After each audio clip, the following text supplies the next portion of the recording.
Our text this morning, the children may be dismissed at this time. Our text this morning is Mark chapter 12. We are going to look at Romans 13, but Mark chapter 12 is where we're going to begin. As you're turning to Mark chapter 12, I'm going to say some things that you already know. We are living in turbulent times right now. There is a war in Iran. And unlike the capture of Maduro in Venezuela, the operation in Iran is not going as quickly and as smoothly as we would have hoped, and we're feeling the effects of that. Now, we're starting to feel it with gas prices. We're starting to, every time you look at your 401k, it looks like it's going down, and trending down. These concerns and others like them are contributing to high levels of discontent and lack of trust towards the government. There are polls out there showing that the negative sentiment right now towards the government is approaching Vietnam-era levels. And with this in mind, it's always helpful to look at the scriptures for guidance on how Christians should behave in these moments. Jesus' guidance is seen very clearly in a response to a question that was asked of him. And it just so happens that this question was asked in the build-up to Easter. So if you can just imagine a couple thousand years ago, just before the Easter, the crucifixion, and then the Easter that started it all, in the build-up to that is this question. And he laid, in the answer to this question, he laid the groundwork for our understanding of the Christian and the state. A lot of the New Testament teaching that came was built off of his answer here. So we'll read that now. It's very interesting. In verse 13 of chapter 12, it says, "They sent some of the Pharisees and Herodians to him in order to trap him in a statement. They came and said to him, 'Teacher, we know that you are truthful and defer to no one. You are not partial to any, but teach the way of God in truth. Is it lawful to pay a poll tax to Caesar or not? Shall we pay or shall we not pay?'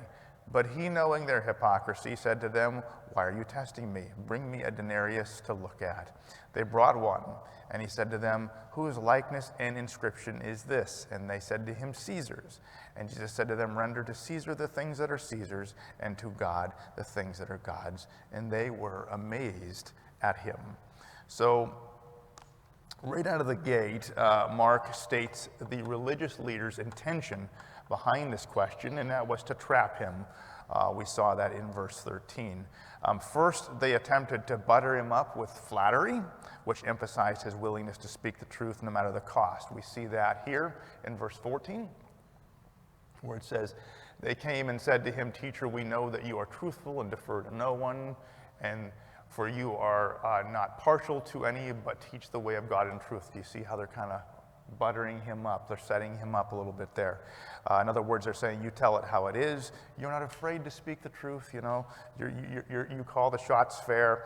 And then they attempted to use that flattery to force him into a position on a controversial issue, which is seen in the latter portion of verse 14, where it says, "Is it lawful to pay a poll tax to Caesar or not? Shall we pay or shall we not pay?" So again, they buttered him up and says, "Oh, you always call it so fair," and then they dropped this bombshell on him, which was a very, very tough question. In other words, they were saying, since you're so bold and so courageous, and since you're so willing to tell the truth how it is, what do you say to this question? And Mark tells us that Jesus recognized their trap right away when he said in verse 15, "But he, knowing their hypocrisy, said to them, 'Why are you testing me?'" And we also see that Jesus' answer to their question was so profound that it not only evaded their trap, but it left them amazed. In verse 17, it says they were amazed by his answer. In other words, they'd never heard a response like the one they got from him. It blew their minds. With this in mind, we're going to devote this morning's study to better understanding what happened here. And we're going to do this by first looking carefully at the question the religious leaders asked. Then we're going to look at the answer he gave, and then we're going to unpack the implications from that. At that time, we'll get into Romans 13. Again, those outlines that were handed out to you, they're set up to be able to fill in the answers here so you can write less and follow along a little bit more. But first the question, then the answer, then the implications. Digging in here, first we have the question that the religious leaders asked, and here it is again. in verse 14b. Is it lawful to pay a poll tax to Caesar or not? Shall we pay or shall we not pay? Now, contrary to what we might initially think, this question is not about paying taxes. It may seem like it. It's not about paying taxes in general. I should say, why do I say this? The Jewish population had long been accustomed to paying taxes on property and customs on articles. They didn't like paying taxes, don't get me wrong, but they had accepted that a long time ago. This was not new to them. The tax referred to in this text was something separate and distinct. It was something relatively new. It was a head tax. It was levied upon everyone between the ages of 14 to 65, and it was basically a tax that covered Roman rule in that area. And the New American Standard, which is the one I read from, clarifies this distinction with the term poll tax. This wasn't a question about normal taxes. This was a question about the poll tax, a specific one. This tax came in 6 AD when Archelaus, the son of Herod, failed to govern the region following his father's death, and Rome had to come in and make it a Roman province, governed by Rome directly. And at the time of this text, it was governed by Pontius Pilate. He was the appointed governor, and he was the fifth of such prefect since Rome had taken over. However, when the first Roman governor was installed in 6 AD, a census was taken at that time, and this poll tax was levied based upon the results of it, again, to fund this expansion of Roman government and Roman rule into the area. Now, comparatively speaking, this poll tax was not particularly burdensome. It was a denarius a year, that is to say, it was a day's wage per person per year. It was a small fraction of what they paid in land and property taxes. Nonetheless, it sparked outrage at its inception. It eventually resulted in an armed revolt by a man named Judas of Galilee, which the Roman government had to put down at that time. And for those of you who are interested in details like this, Gamaliel mentioned this revolt in Acts chapter 5. If you guys recall, there was a point where the disciples the apostles by this time were preaching in Jerusalem, and they were seized by the Jews, and they were so angry at them, they were gnashing their teeth at them, they were getting ready to kill them. And it was Gamaliel who stepped up and simmered it down and says, hold on, guys, let's just hit pause here. They had him put out for a minute, and Gamaliel spoke to him. And at one point he said, in that speech, he said, after this man, Judas of Galilee, rose up in the days of the census and drew away some people after him, he too perished, and all those who followed him were scattered. He's talking about this revolt that I'm mentioning now, connected to the poll tax from this census. Again, all of this controversy, was over a small head tax, which was a tiny fraction of other taxes that they already paid. So the real question here is why? Why was this little tax such a big deal to the Jews? And perhaps we can conceptualize this better if we consider it in terms of more present-day issues. I think that if we go back a couple years now, it's hard to believe it's so far in the rearview mirror, but you could ask the question regarding COVID, why was wearing a face mask or getting a vaccination such a big deal to some folks? Now, I realize that there was a lot of reasons for that, don't get me wrong here, but I think when you peel back the layers, you talk to some folks, it was because it was connected to bigger ideas than just a shot or a mask. It was connected to bigger things and ideologies that they held very personally that were very important to them. I think if you were to come to present day and talk about things that we're getting hit with now, I think pronouns is a very good example of that. Why is adjusting our pronouns such a big deal sometimes to us? Why is saying they, them, or why is calling one person they or one person them so difficult? Why can't you just make an adjustment here? I get asked that question all the time, you know, and for me personally, it doesn't hit me like when it comes to calling one person in plural, it's inconvenient. You know, it's frustrating for me. I'm like, I'm just so used to, I'm not used to talking that way. But when it really hits me is when I am asked to alter my pronouns to a complete gender change, like if I'm talking to someone who I know is a he and I'm calling them a she, or vice versa, because they identify the other way. For me, I find that much more difficult, and it really strikes me at the core. And what it is I feel like there's something in me that's attached to a bigger concept. I feel like God assigns gender, you know what I mean? For me, it's in there, and it's hard for me to say, yeah, you identify this way, because I feel like God is the one who signs it, not you. And there's something inside me that still struggles with that and pushes back on that a little bit. And it's just not easy for me it's not just easy for me to do for that reason. And that doesn't mean that I don't care about their feelings or their viewpoints, and I'm not saying that I won't be able to adapt over time. In some ways, but for me, it's more than just an inconvenience. There's something in the core of my being that's attached to my faith that is guiding that, and that's harder for me to deal with. And for the Jews, where I'm going with this is for the Jews, paying the tax, as small as it was that kind of a thing. It felt like they were outright rejecting the true and living God, because by paying the tax, they were submitting to Caesar's rule over them. And in their minds, they couldn't submit to Caesar's rule without at the same time rejecting God's rule. So for them, that tax, even as small as it felt like they were sinning to do it.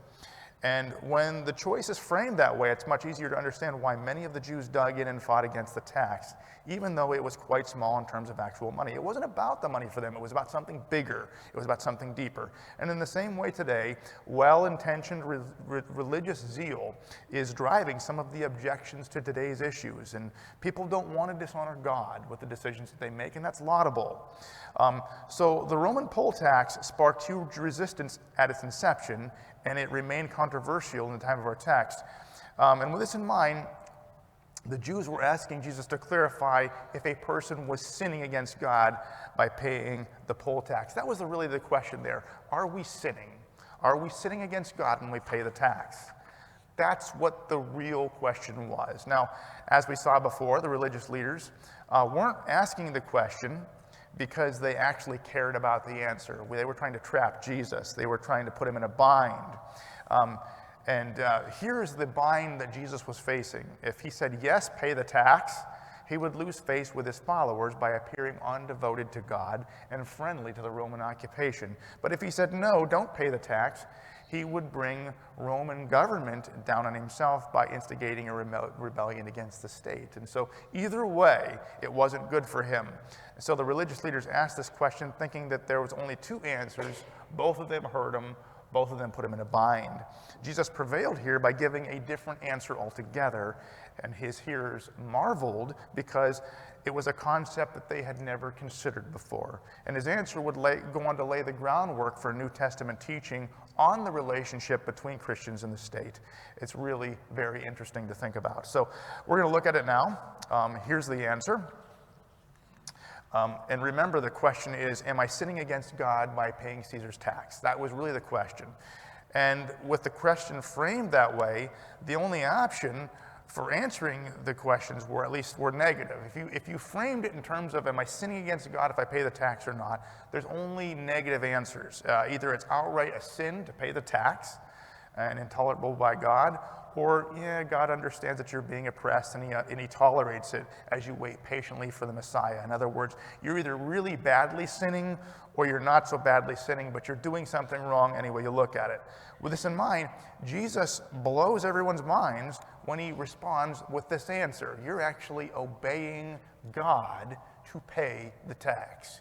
You are obeying God to pay his tax. In other words, not only do you not sin by paying his tax, you're actually honoring God and doing what is right by paying this tax. And this really diffused all the tension surrounding the question, because up to this point, people were haunted by their decision, obey God or obey Rome. But here, Jesus explained that you're obeying God by obeying Rome. It's really profound what he taught here. Now, people could pay the tax and be in fellowship with God at the same time. That was the idea he was saying here, and it was incredible. The question is how? How do we obey God by obeying the state? We see that by unpacking the answer. that he gave. The answer that he gave in 4 incremental steps. Here is the first step. In verse 15, Jesus asked them to produce a coin, okay? He asked them to produce a coin. Produce a denarius. Now, many people use this request to prove Jesus' poverty. They argue that Jesus asked for a coin because he didn't have his own. That was the only reason he gave that request. Now, there is plenty of evidence that Jesus was relatively poor, and there's other New Testament accounts that demonstrate this better, but that's actually not the point here at all. He asked them to produce a denarius for a specific reason. He didn't pull one out of his own pocket, not only because he didn't have one, but he was trying to get them to prove a point about themselves. By asking them to produce the denarius, he was proving that they used Roman money. When he says, "Get me a coin," them reaching into their pockets and pulling one out proved that they had one. And that's the point that he was making. They had one. And what he was doing in that is he was proving that they reap the benefits of the Roman currency, as well as every other benefit of security and stability in Roman rule that comes along with it. Again, currency is a foundational part of government stability, but there is order, there's security, there's police force, there's military, there's roads, there's infrastructure. All of those things come from government, and they're funded by taxes. And Jesus proved to them that they were benefiting from these things simply by asking them to reach in their pockets and hand a coin to him. He was proving to them that they benefited from all of the services. The next thing he said is he asked them to show whose image was on the coin. And the question was intended to be pretty obvious, and it was to make an obvious point. He says, whose image is on the coin? Well, Caesar's image is on it. The point then is that Caesar is the one that provides these benefits. All this stuff that you're benefiting from, Caesar's the one that provides it for you. And with this in mind, Jesus explained that it's right to give Caesar what's his. It's logical. It's both just and fair to give Caesar the taxes which he uses to provide these benefits for you. In other words, if you're going to argue that Caesar has no right to my taxes, then you must shun all other benefits of his reign as well. You to be consistent. You have to not take advantage of the currency, the market system, the roads, the infrastructure, all those things that they provide for you. You can't enjoy those either. If you're going to use them, which you clearly do, that's why you have a coin in your pocket, then it's only fair to pay for them through your taxes. That's all they're asking for. And lastly, Jesus explained that Caesar's rule over their land and their taxes paid to him does not negate God's overall sovereignty. Give to Caesar what is Caesar's and to God what is God's. Basically, what he's saying is, on the contrary, both you and Caesar submit to his sovereignty. Caesar does so by providing those services and stability. You do so by paying your taxes. All of this falls under the authority of God. All of this serves his interests, and it doesn't conflict with them at all. Jesus explained that in reality, it's not Caesar or God, but Caesar is serving God, and you're serving God, and you're doing your part, and Caesar's doing his, and it's all serving him. And it's the way it's supposed to work. So again, you're not sinning by paying him his taxes. You're supposed to do that. You should do that. It's right. It's honoring to God. Does that make sense? That's what he was saying here. Now again, this blew everyone's minds at the time, and it brought with it implications that the New Testament writers developed in more detail. We can see evidence of this, we can see evidence in both Peter and Paul, particularly Romans 13, that they were influenced by this answer in the things that they taught. I think it's most clear in Romans 13, so if you want to turn there now, turn with me to Romans 13. We're going to read this section of text. And again, not only are we seeing teaching on Christians in the state, but what's interesting about it is you can see the connection between what Jesus taught in Mark and what Paul was teaching here. It says in Romans 13, verse 1, every person is to be in subjection to the governing authorities, for there is no authority except from God, and those which exist are established by God. Whoever therefore resists authority has opposed the ordinance of God, and they who have opposed will receive condemnation upon themselves. For rulers are not a cause of fear for good behavior, but for evil. Do you want to have no fear of authority? Do what is good, and you will have praise from the same, for it is a minister of God to you for good. But if you do what is evil, be afraid, for it does not bear the sword for nothing. For it is a minister of God, an avenger who brings wrath on the one who practices evil. Therefore, it is necessary to be in subjection, not only because of wrath, but also for conscience sake. Notice there, you're doing what is right. You're actually submitting to God when you do it. Because of this, you also pay taxes, for rulers are servants of God, devoting themselves to this very thing. Render to all what is due them. Tax to whom tax is due, custom to whom custom, fear to whom fear, and honor to whom honor. Render to Caesar what is Caesar's, and render to God what is God's. Do you see the connection there? He's drawing from that text when he's teaching from Romans here. He's saying that governing authorities, and he's expanding. He's explaining the implications further that Jesus was making here. Governing authorities, like Rome itself, are established by God, and they're serving God as they serve you. Therefore, respect them, honor them, and obey them for that reason, and give them what is owed them. These are basic Christian principles, and they apply today. And with all this in mind, there are three implications from Jesus' answer, in Mark that apply to us today, and I'm going to give those to you quickly, and then we'll close, all right? First, we owe the state our respect, and we owe the state our goodwill. We owe that to them. Do you follow me when I say that? This doesn't depend upon them being nice. This doesn't depend upon them always saying and doing the things that we like. It is a biblical, spiritual responsibility to recognize that they are serving God as they serve us. And even though they don't do things perfectly, there's a degree of respect that is owed to them.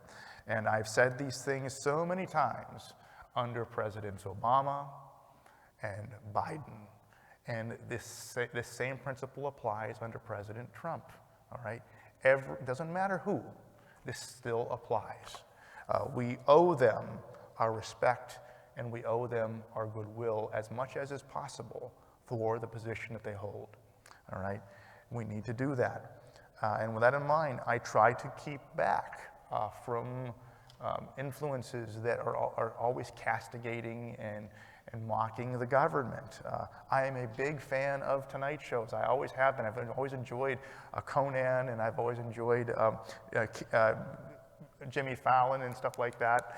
But some of these shows now, Colbert and Jimmy Kimmel in particular, literally all they do, their entire show, is castigate the current administration from beginning to end. And I'm not saying there aren't issues, but I mean, at some point you have to ask yourself the question, if that's all you're doing all the time, are you really extending a biblical posture of respect and goodwill? You just got to at least ask the question. So firstly, we owe the state our respect and goodwill. We also owe the state our obedience and cooperation. Our Christianity, our faith, should cause us to be some of the most loyal and cooperative subjects there are. That's exactly what Paul was saying here. Cooperate with them as much as is possible. He is not saying do whatever they say. He's not saying that there aren't times to say, stand up and say, no, that's sin, I won't do it. He's not saying that. But he's saying, in general, look for ways to be cooperative and helpful as much as you possibly can. And what does that look like from time to time and season to season? It varies, all right? And just keep that in mind. That is why, back during the COVID thing, I put a face mask on. I did the things that I could to try to be helpful. I tried. It wasn't always perfect, but we tried to be cooperative. And in the same way is true today. What can we do to be cooperative and helpful? Doesn't mean that we're always going to have to agree with everything they say. Doesn't mean that we're not going to say that's wrong, I won't do it. But we should be cooperative citizens. And lastly, we owe the state our taxes. Taxes are just. It's okay if you want to lower your taxes. I get it. I don't want to, I'm going to file my taxes tomorrow. And I've put a lot of money in the bank to go and complete this process because I pay a lot in taxes. So do you guys. I don't particularly love that, but it's not wrong. It's not unfair or unjust to have to pay taxes. Paying taxes is not unchristian. Government involvement in our lives is not inherently evil. Even the expansion of government sometimes is not inherently evil. Sometimes, by the way Christians talk, you'd think the only thing that is right is to make government smaller and make taxes less. That isn't always the case. Slavery was abolished by making the government bigger. Food was made safer by making the government bigger. So it's just not always true. Sometimes it's good to make it smaller. Sometimes it's good to make it bigger. In general, pay your taxes. You owe your taxes, just try to pay them, okay? And try to be cooperative about it as much as possible. And just remember that Jesus preached honor and submission to a government that was far worse than ours. Yeah, we don't have a perfect government today. We haven't had a perfect government in a long time. We never really have. But if you think things are messed up today, just remember that Jesus preached this under Rome, okay? And Rome was about to crucify him. Paul taught this as well under Rome. And Rome was a big part of what was persecuting him, and ultimately Rome killed him and martyred him as well. Our responsibility is still present, and we just need to keep that in mind. There's a lot going on right now in the world. May I say that President Trump and his administration has a lot on his plate right now? There's a lot going on. He's got a lot of headaches. Some of you love him, some of you don't. It's fine. But pray for him. Pray for his administration. There's a lot going on there, and his success is ours. He needs God's help to do his job. And it's not wrong to pray for him even if you disagree with him, okay? And with that said, let's be good Christians, and let's give that example in what we say and do outside of these walls.